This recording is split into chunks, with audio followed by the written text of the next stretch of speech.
Et ça va être tout l'objet de la table ronde qui va suivre, où ils vont parler justement des défis et des solutions pour réduire et réemployer et recycler mieux et davantage. D'autres exemples plus concrets pour vous inspirer davantage.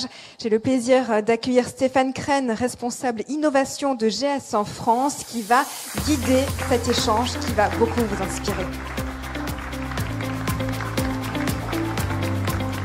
Merci Chloé, bonjour à toutes et tous.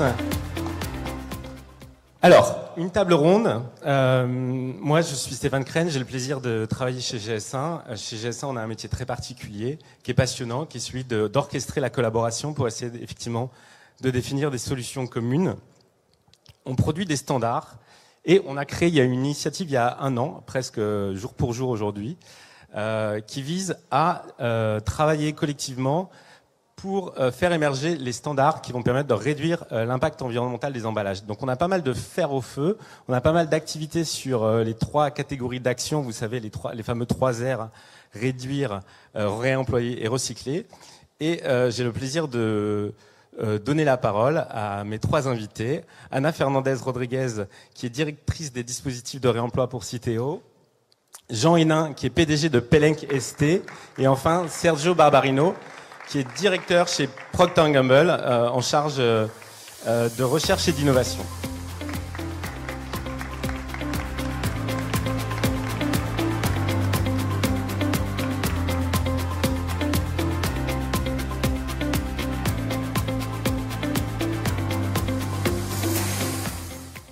Bien, alors on va s'asseoir tranquillement. Merci à tous les 3, vous êtes un peu à l'étroit, mais ça devrait aller. Donc je le disais, Impact, c'est une initiative qui vise à fédérer l'écosystème de l'emballage. L'emballage, c'est un écosystème gigantesque. L'emballage, ça peuple nos vies quotidiennes. On en retrouve dans l'industrie, dans la logistique, dans la restauration. Bref, c'est un monde très très large. Et il faut qu'on arrive à travailler ensemble pour définir des solutions communes. Et nous, chez GS1, on produit des standards. Les standards, en quelques mots, si c'est une notion abstraite, en fait, il s'agit de dispositifs techniques ouverts, interopérables, à bas coût, qui visent une chose très particulière, c'est la très grande échelle. Notre métier chez GS1, c'est la très grande échelle. Et avec chacun d'entre vous, on va discuter d'une des thématiques de l'initiative Impact. Et on espère être capable de déboucher très rapidement sur des choses qui passent à l'échelle. Alors, on va commencer par toi, Anna. Donc, tu es directrice du réemploi chez Citeo. Alors, ce qu'on voit émerger ces derniers mois de la part des éco-organismes, c'est un rôle un tout petit peu nouveau qui est celui d'organiser la collaboration. De votre côté aussi, vous avez à apprendre à faire cela, à faire travailler les entreprises les unes avec les autres pour imaginer et mettre en place des nouveaux modèles collaboratifs pour plus de performance en termes de environnemental sur les emballages. Alors, tu vas nous parler de ça, de ce nouveau rôle de Citeo, particulièrement sur le réemploi, où vous avez un projet phare qui a déjà une très forte audience, qui s'appelle Reuse. Et est-ce que tu peux nous dire d'abord comment vous appréhendez ce nouveau rôle autour de la collaboration et nous parler un tout petit peu de Reuse, à quoi on peut s'attendre dès l'année prochaine, je crois, dans le monde de la grande distribution? Oui, bonjour à tous. Merci Stéphane pour l'invitation. Effectivement, pour commencer déjà, je vais peut-être rappeler ce qui est Reuse. Donc, c'est une démarche qui a été initiée chez Citeo avec beaucoup de metteurs en marché, des distributeurs dès la fin 2022 et qui permet de travailler sur... la photo, elle arrive un peu tôt. Donc, elle permet de travailler sur la mise à l'échelle du réemploi dans les GMS pour que ça devienne vraiment dans les secteurs grandes et moyennes surfaces, pour que les réemplois dans les emballages alimentaires deviennent une réalité, pas uniquement sur des secteurs niches, mais vraiment sur la totalité des secteurs. Donc, l'objectif a été de travailler sur une préfiguration, sur ce qui est les contours du dispositif, sur comment ça va fonctionner. Et dès début de l'année 2024, on a annoncé qu'il y aurait une activation en 2025, dont je vais vous parler. Donc, effectivement, nous avons voulu donner quelque chose de concret à cette démarche à travers l'activation dans 4 régions françaises, donc les Hauts-de-France, la Normandie, les Pays de la Loire et la Bretagne. Donc, ce qui concerne à peu près 16 millions de Français, donc un quart de la France. Et donc, l'objectif, c'est que tout le monde retrouve dans ses enseignes habituelles des produits de grande distribution l'achat des produits consignés, donc avec une signalétique qui va lui permettre de se retrouver partout par égal et donc pouvoir acheter ses produits produits-là qu'il va trouver sur les étalages, qui soient des emballages standards sur lesquels on a travaillé, parce qu'on a travaillé aussi sur beaucoup d'emballages standards pour qu'ils puissent correspondre aux besoins et qui sont éco-conçus. On a beaucoup parlé d'éco-conception. Et donc, il y aura aussi d'autres types d'emballages qui ne sont pas standardisés, mais globalement, une offre large qui nous permet d'acheter ces emballages en tant que consommateur et derrière de pouvoir les rendre dans un lieu qui peut être le même ou un autre à travers des moyens de récupération comme ce que vous voyez ici. Donc après, effectivement, ça paraît simple. Beaucoup de gens nous disent la consigne existe déjà depuis très longtemps, mais quand on essaie de le faire sur beaucoup de produits, de le réactiver, d'activer tout cet écosystème, metteurs au marché, industriels, distributeurs, les actions au niveau des consommateurs, etc., on est bien occupé. Donc les tout doit se concrétiser en mai de l'année prochaine. Donc pour parler des rôles des CTO, effectivement, nous avons un rôle historique en tant qu'organisme qui est plutôt financement, accompagnement, émergence des dispositifs. Là, on va jusqu'à l'accompagnement, activation et pilotage. Donc, nous sommes en train de travailler sur la récupération des moyens, enfin sur l'achat des moyens, sur l'identification des points de vente, la signalétique que vous allez retrouver dans les magasins, etc., etc., etc. Donc, un rôle vaste et aussi dans les rôles de standardisation, de normalisation. Très bien, merci. Je trouve que c'était un très très beau métier toi aussi. Réintroduire la consigne et le réemploi à très grande échelle en France. Donc ça commence en 2025. Avec quelques chiffres clés, peut-être tu peux donner, tu as dit 16 millions de consommateurs. 16 millions, 4 régions. On est en train d'aborder nous avons annoncé qu'on mettra à disposition des metteurs au marché jusqu'à 30 millions d'emballages standards. Donc les volumes sont en train d'être confirmés avec des remontées par les industriels. On a une cible de 1100 magasins, donc on va peut-être démarrer avec quelques-uns des mois, mais on est quand même avec plusieurs centaines de magasins qui seront démarrés. Et donc voilà, rendez-vous en 2025. Donc vous pouvez aller faire un tour dans les Grands Ouest. Et donc les choses sont déjà très très sérieuses quand on regarde là où il faut être dans quelques mois finalement. Alors Anna, tu n'es pas seulement en charge des dispositifs de réemploi chez Citeo, tu es aussi co-chair d'un groupe de travail qu'on a lancé chez GS1 au printemps dernier et qui vise à produire collectivement un standard de traçabilité de ces emballages réemployables. Est-ce que tu peux nous dire d'abord pourquoi est-ce que tu as accepté cette mission supplémentaire pour toi qui est déjà assez occupé et qu'est-ce que vous attendez de tout ça? Pourquoi est-ce que c'est si important pour vous que finalement de travailler collectivement à cet horizon cible, à la fois pour le monde de la grande distribution, mais aussi peut-être aussi avec d'autres secteurs annexes? Puisque la donnée change la donne, n'est-ce pas? Donc effectivement, la traçabilité est clé dans tous les échanges qu'on est en train d'avoir au quotidien. Hein. Donc je vous ai parlé identification de l'emballage quand on va le rendre. On est resté sur les codes EAN, donc on n'a pas encore les QR qui a été cité, donc nouvelle génération, mais effectivement nous avons un engagement d'aller très rapidement. Nous avons besoin d'avoir une traçabilité des flux physiques, des flux financiers. Donc effectivement les échanges des données sont clés. On a eu déjà des travaux cette année et pour moi c'était une évidence qu'on reste maillé avec l'équipe GS1 pour ce travail-là qui est plutôt sur les moyens long terme. Il ne faut pas perdre de vue cette vision un peu globale et pas uniquement sur l'aspect reuse de l'année prochaine, mais il y aura d'autres dispositifs, il y aura d'autres types d'emballages, d'autres types de produits. Il faut qu'on soit prêt pour demain et qu'on travaille sur cette vision d'ensemble avec vous. Super, merci Anna. Donc on va continuer à essayer de tangibiliser un peu le travail qui est le nôtre chez GS1 avec Jean. Donc Jean, toi tu es sur un autre axe de travail. Ton métier à toi, c'est de fournir des machines pour opérer le tri industriel des déchets. Déjà, est-ce que tu peux nous parler de ce métier qui est peut-être moins connu et notamment nous expliciter le lien entre la performance de nos systèmes de tri industriel des déchets et finalement l'objectif final qui est d'alimenter et d'élever le niveau de recyclage des emballages? Très volontiers, bonjour à tous. Merci Stéphane de l'invitation. En tout cas, on est ravis de parler d'une partie de la chaîne de valeur, en tout cas de l'économie circulaire, qui est importante. C'est finalement, après qu'on ait le geste citoyen du consommateur de tri, qu'est-ce qui se passe ensuite? Donc la matière est collectée, vient être triée, et c'est là qu'on on rentre dans des centres qui s'industrialisent de plus en plus et qui ont besoin d'équipements industriels de haute technologie qui permettent de différencier les différents types de matières. Donc Société Poulenc-ST, 284 collaborateurs. On équipe environ 1000 centres de tri ou de recyclage dans le monde, dont à peu près 200 en France. On est un des acteurs clés dans l'économie circulaire, dans le sens qu'on permet le tri qui est vraiment la source de la régénération de la matière pour ce qu'elle est. Et l'idée étant vraiment de boucler la boucle, que la matière redevienne matière. Alors, très important pour nous de travailler en éco-conception, bien entendu, avec les metteurs sur le marché, pour expliquer les problématiques de triabilité, et de l'autre côté, d'amener nos exploitants français ou étrangers à donner de plus en plus de compétitivité à ce métier du tri, qui aujourd'hui a une problématique, une tension forte en fait sur la régénération, la récupération de cette valeur qui est triée, qu'on appelle déchets, mais qu'on appelle aussi ressources. On a eu des beaux exemples aujourd'hui, mais c'est vrai qu'il n'est pas évident de donner la compétitivité à toute cette chaîne.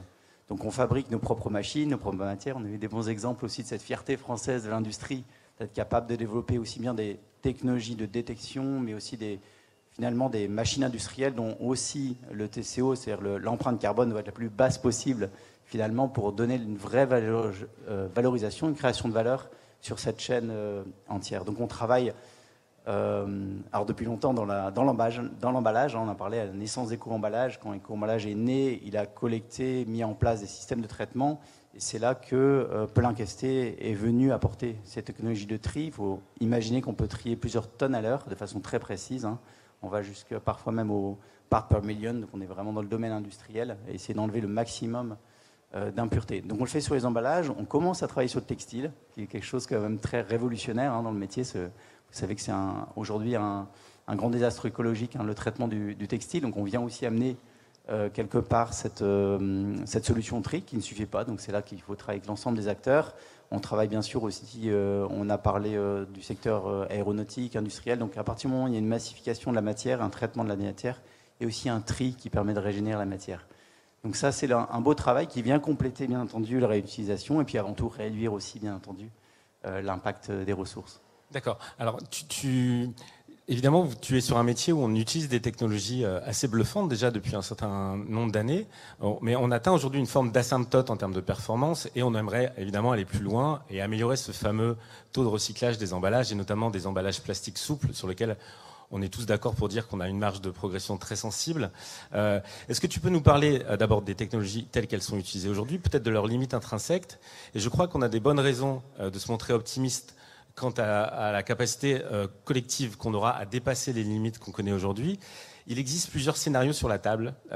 L'industrie de l'emballage s'interroge beaucoup. On parle d'intelligence artificielle, de reconnaissance d'images, pour essayer de détecter la nature des emballages et opérer les bons tris. Mais on parle aussi, et je crois que Bertrand de Carrefour tout à l'heure en a parlé tout à l'heure, avec gourmandise, on parle de marqueurs invisibles. En fait, il s'agirait de code barre, simplement, on ne les verrait pas à l'œil nu parce qu'ils seraient inscrits avec une encre invisible.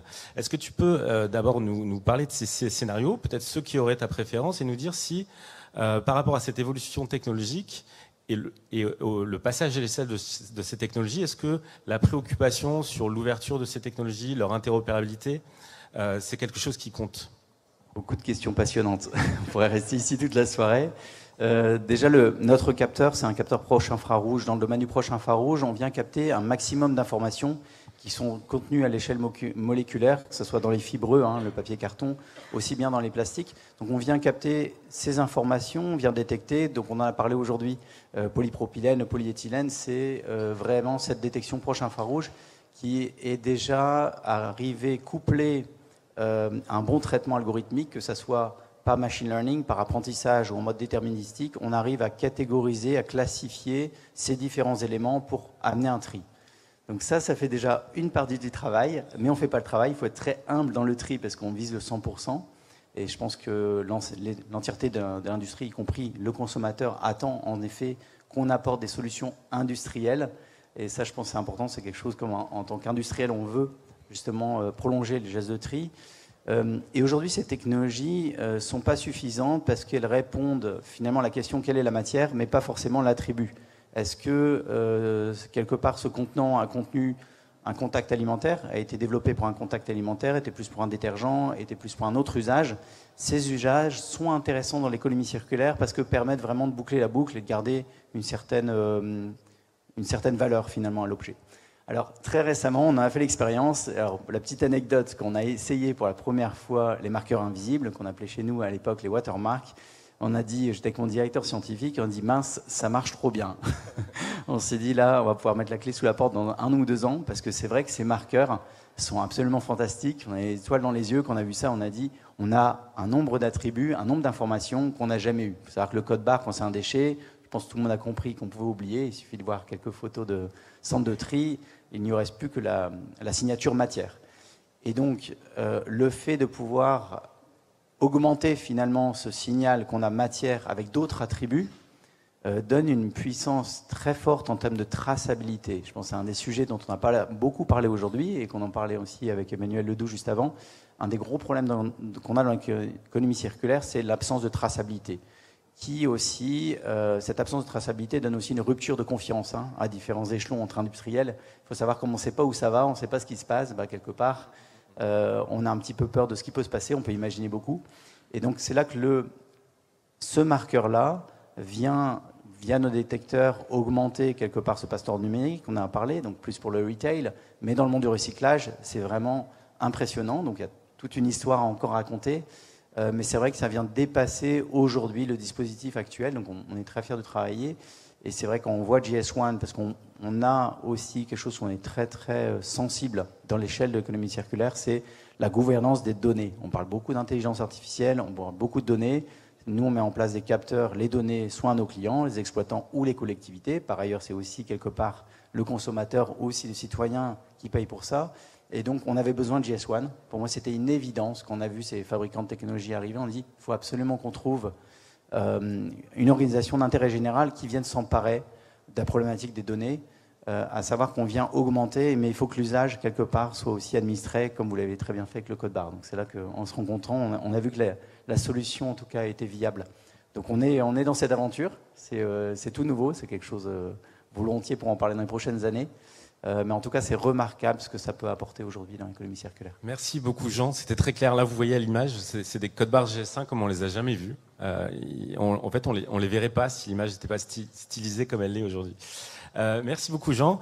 On va passer à toi, Sergio. Toi, tu travailles pour une entreprise, Procter & Gamble, qui est évidemment une multinationale et qui a souvent l'habitude de faire des propositions d'innovation, de rupture un peu systémique pour l'ensemble du secteur des PGC. Je me souviens que vous étiez à l'initiative quand GS1 a standardisé la technologie RFID. Vous étiez aussi à l'initiative pour les premiers marqueurs invisibles il y a quelques années.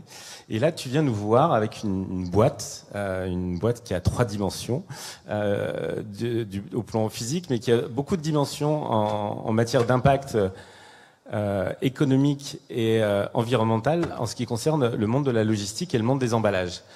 C'est une boîte qui pourrait être un véhicule très intéressant pour produire de la performance, aussi bien en termes de décarbonation du transport de marchandises que de déplastification. C'est peut-être assez original pour une boîte en plastique, mais de déplastification des emballages de grande conso. Donc tu vas nous parler de ce sujet-là. Est-ce que tu peux commencer par nous faire un peu la genèse de cette boîte? Elle est pas venue de nulle part. Elle a toute une histoire derrière elle, et nous dire pourquoi, pour Procter & Gamble, c'est important de penser à la standardisation des emballages logistiques. Oui, merci Stéphane. Bon, Bertrand disait au début que la supply chain représente un élément de compétitivité pour beaucoup d'entreprises, mais je crois qu'Anne-Sophie a bien dit qu'il y a des domaines où il faut collaborer plutôt. Et là, je crois qu'il y a un exemple où cette boîte-là, ça peut échouer complètement, ou on peut nous faire gagner tout le monde si on adopte tous les mêmes standards. Et l'idée de cette boîte-là, ça vient de l'idée des containers. Tout le monde envoie des marchandises n'importe où en utilisant que 2 standards de containers, les 20 pieds et les 40 pieds. Et ça vient de la guerre du Vietnam, chose pareille. J'espère qu'on n'a pas besoin d'une guerre pour introduire un nouveau standard. Mais de toute façon, c'est de là que l'idée est née. Moi, j'étais dans les groupes d'innovation logistique et supply chain de P&G. On a invité un professeur méconnu de mine parité qui s'appelle Eric Ballot, que je vois là-bas. Il nous parle de l'Internet physique. Et on était très étonnés. Mais l'Internet physique se base sur un concept très simple, c'est si on trouve un standard de modularité, on peut faire des choses incroyables en supply chain qu'on ne peut pas faire si on n'encapsule pas les produits. Et alors, on a mis en pied un projet qui a été financé par la Commission européenne qui s'appelle les Modulushka, et on a étudié combien de différents modules on a besoin pour faire cette optimisation logistique. Et un des partenaires avait proposé 200 différents types de boîtes. Et moi, je me suis dit non, parce qu'en transport maritime, il y en a 2, en transport aérien, il y en a 98 types différents, je crois, mais finalement, 90% des fois, ils n'utilisent que 2. Et j'avais l'intuition que peut-être 2 ou 3, c'était le maximum qu'on pouvait gérer. Et finalement, on a fait, je demandais à tout le monde, et on a fait une étude avec le Consumer Goods Forum qui nous a poussé à dire, bon, allez trouver un marché d'application et on va vous suivre. Là, il y a des marchés d'application qui existent déjà. Pour les fruits et légumes, il y a plein de boîtes comme pareilles qui sont utilisées. Dans l'automotive, ils utilisent aussi des caisses modulaires. Je fais un peu les shopping en Europe, en France, en Angleterre, en Espagne, en Italie. Tout le monde m'a dit, si tu veux faire un nouveau standard, Sergio, c'est mieux d'aller en Allemagne. C'est ce qu'on a fait. On a fait 5 ans de discussions à GS1 Deutschland. Et finalement, ils ont sorti 3 caisses. Et bien sûr, on n'utilise pas 3 caisses, on n'utilise que 2 seulement.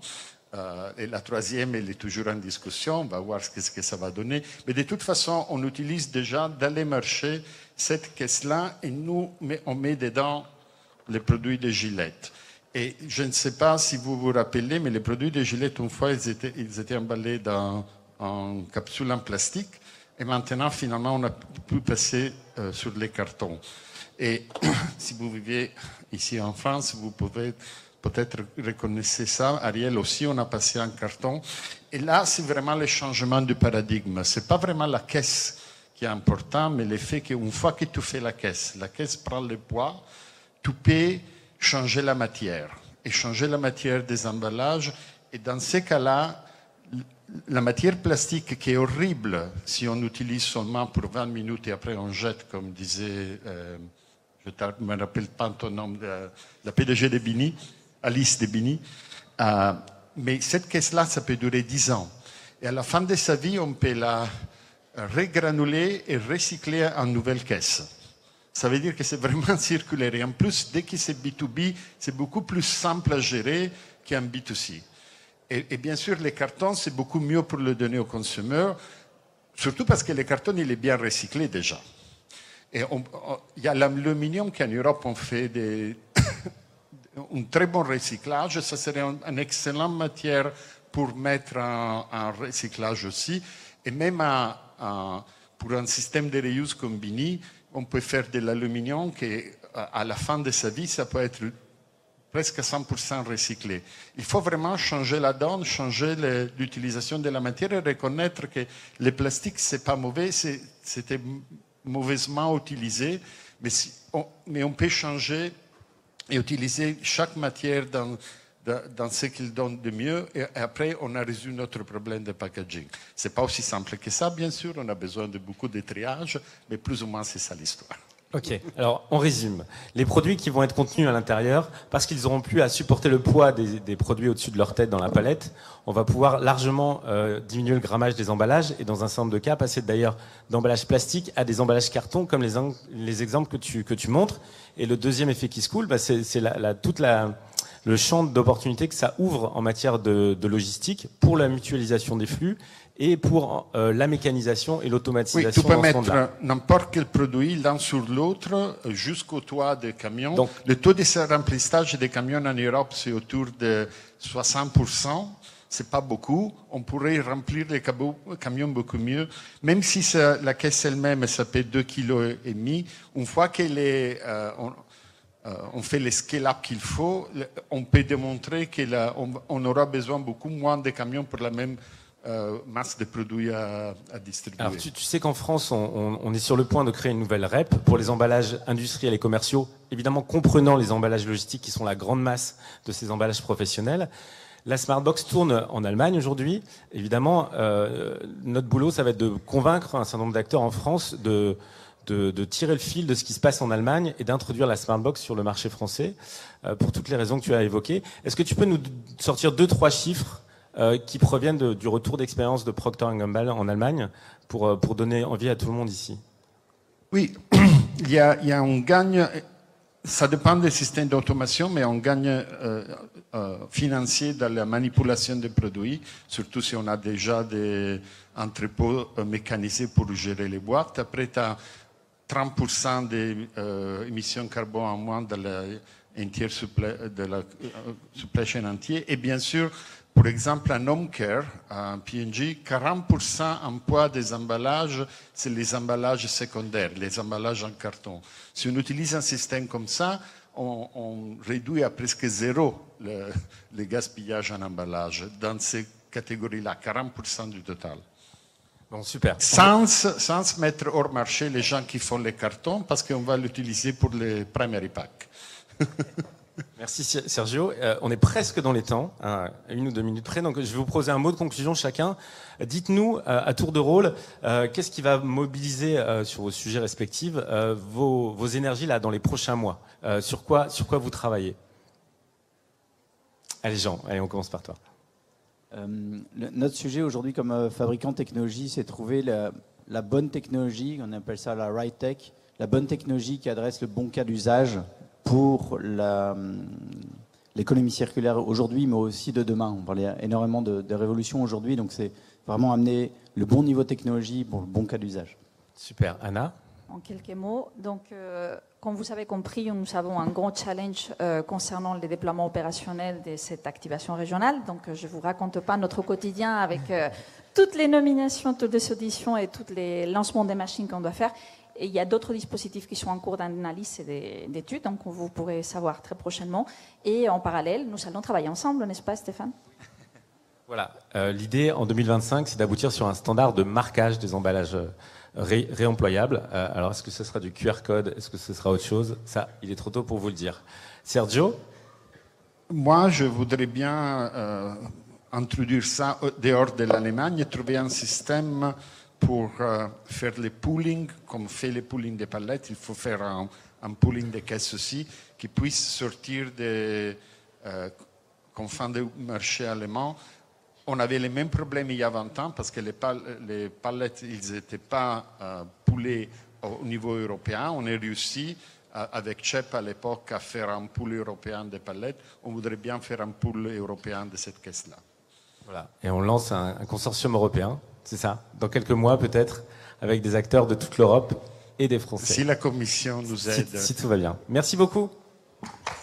Merci à vous. Vous avez démontré que malgré les défis, il est possible de transformer nos pratiques. Merci à tous les trois.